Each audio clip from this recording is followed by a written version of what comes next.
আসসালামু আলাইকুম viewers, welcome back to my channel. আজ আমি আপনাদের সাথে শেয়ার করব রোদে দেওয়ার ঝামেলা ছাড়াও কিভাবে আমসত্ত্ব তৈরি করা যায়। আজ আমি আমসত্ত্বটি দুইভাবে তৈরি করব, একটা মশলাদার একটা মশলা ছাড়া। চলুন তাহলে দেখে নেই রেসিপিটি। আমসত্ত্ব তৈরি করার জন্য আমি এখানে কাঁচা আম নিয়েছি প্রায় 2 কেজির মতো। এখন আমগুলো থেকে খোসাগুলো ছাড়িয়ে নেব। এভাবে করে সবগুলো আম থেকে খোসাগুলো ভালোভাবে ছাড়িয়ে নিতে হবে। আমি সবগুলো আমের খোসা ছাড়িয়ে নিয়েছি। এখন আমগুলোকে মাঝখান দিয়ে কেটে 2 ভাগ করে নেব। এরপর আমের আটিটা ফেলে আমগুলোকে ছোটো ছোটো টুকরো করে কেটে নেব। আমসত্ত্ব তৈরি করার জন্য আমগুলো যদি একটু শক্ত হয় তাহলে সেই আম দিয়ে আমসত্ত্ব তৈরি করলে খেতে দারুণ লাগে, খুবই টেস্টি হয়। আমার সবগুলো আম কেটে নেওয়া হয়ে গেছে। এখন এই আমগুলোকে ধুয়ে পরিষ্কার করে নেব। তারপরে একটা পাত্রে দিয়ে দিচ্ছি কিছুটা পানি দিয়ে আমগুলো দিয়ে দিচ্ছি। এখন এই আমগুলোকে ঢাকনা দিয়ে ঢেকে সিদ্ধ করব প্রায় 5 মিনিটের মতো।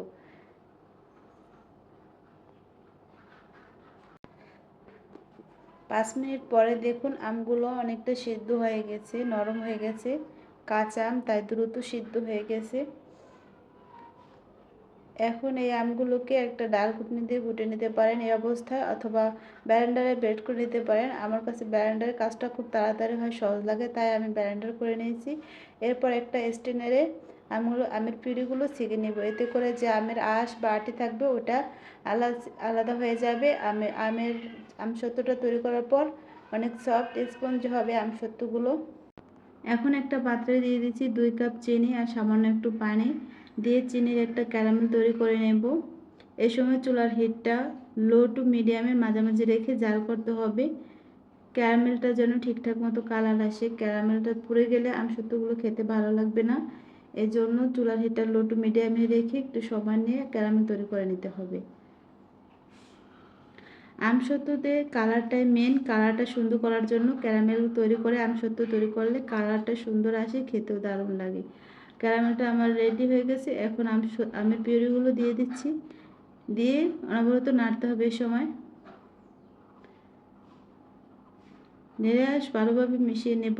তারপরে অ্যাড করছি স্বাদ মতো লবণ আর 1 টেবিল চামচ লাল মরিচের গুঁড়া আর 1 টেবিল চামচ ভাজা জিরা গুঁড়া আর 1/2 টেবিল চামচ বিট লবণ।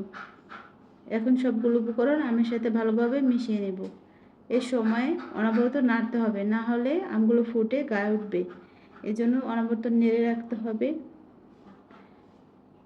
এভাবে আমগুলোকে প্রায় 10 থেকে 15 মিনিটের মতো জাল করব, যাতে আমের যে এক্সট্রা পানিটা আছে ওইটা শুকিয়ে যায় ভালোভাবে। এখন চেক করে দেখছি যে এটা আমসত্ত্বের জন্য পারফেক্ট হয়েছে কিনা। যখন এরকম ধরলে উপর থেকে চোখ গড়িয়ে আস্তে আস্তে পড়বে, আঠালো হয়ে আসবে, তখন বুঝতে হবে এটা আমসত্ত্বের জন্য পারফেক্ট হয়েছে। এখন যে পাত্রে আমি আমসত্ত্বটা সেট করব ওই পাত্রে কিছুটা সরিষার তেল দিয়ে আমসত্ত্বগুলো ঢেলে নিচ্ছি। এখানে আমি অর্ধেকটা আমসত্ত্ব ঢেলে নিয়েছি। এখন এটাকে হালকা হাতে এরকম ঘুরিয়ে সব জায়গায় ছড়িয়ে নিতে হবে। সব জায়গায় ভালোভাবে ট্যাপ করে নিতে হবে যাতে কোথাও ফাঁকা না থাকে। এখন যে বাকি আমটা আছে আমি ওই অর্ধেকটা আমের ভিতরে কিছু শুকনো মশলা অ্যাড করব। এর ভিতরে দিয়ে দিব কিছুটা ভাজা মরিচ আর কিছু ভাজা পাঁচফোড়নের গুঁড়া দিয়ে ভালোভাবে মিশিয়ে নেব। সেমভাবেই আরেকটা ট্রেতে এই আমগুলো ঢেলে নেব। এখন আমসত্ত্বগুলো শুকোনোর পালা। যদি রোদে দেওয়ার ব্যবস্থা না থাকে তাহলে ফ্যানের বাতাসে এভাবে 3 দিন রেখে দিলে খুব সহজেই আমসত্ত্বগুলো শুকিয়ে যাবে। উপরে একটা সুতি কাপড় দিয়ে ঢেকে দেবেন, এতে করে কোনো পোকামাকড় মশা কোনো কিছু করতে পারবে না। আমি আমার আমসত্ত্বগুলো রোদে দিয়ে শুকিয়ে নিয়েছি। আমার 2 দিন প্রায় লাগেও নেই। এখন যেহেতু প্রচণ্ড গরম আর রোদ, খুব তাড়াতাড়ি শুকিয়ে গেছে। দেখুন কতটা পারফেক্টভাবে শুকিয়েছে। এখন আমি এগুলোকে বাজারে যে কেনা ম্যাঙ্গো বার আছে ওরকম করে কেটে নিয়েছি। আপনারা যে যার পছন্দ মতো কাটতে পারেন।